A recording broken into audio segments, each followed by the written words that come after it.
আমরা আজকে 4 দিন যাবৎ এখানে অবস্থান করেছিলাম। আজকে 5ম দিনে আমরা পদার্পণ করলাম।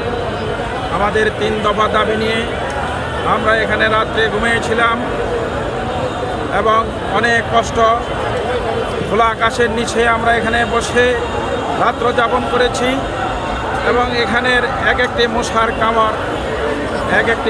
কামড় যেন পাহাড় পরিমাণ ওজন হয়ে আমাদেরকে কামড়াচ্ছে। এত কষ্ট সহ্য করে আমরা এখানে এসেছি মাত্র একটি সামান্য 3টি দাবির জন্য। এই 3টি দাবির উপরে আমরা আন্দোলন করতেছি, আন্দোলন চলছে, আন্দোলন বেগমান হচ্ছে। এই মাত্র সামান্য দাবি নিয়ে সরকার বাহাদুর আমাদের সাথে তাল বাহানা করেছে। শুধু তাই করেই 12 তারিখে আমাদের শিক্ষকের উপরে পুলিশ বাহিনী লেলিয়ে দিয়ে পুলিশ বাহিনী থেকে থাপ্পড় পর্যন্ত দিয়েছে, তাদেরকে অ্যারেস্ট করেছে, তাদেরকে রক্তাক্ত করেছে।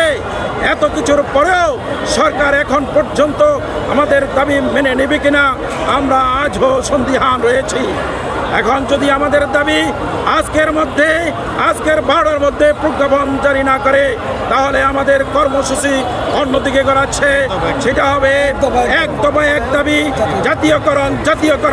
জাতীয়করণের দাবির দিকে আমরা এখন দাবিত হচ্ছি এবং যমুনা অভিমুখে আমাদের লং মার্চ শুরু হয়ে যাবে।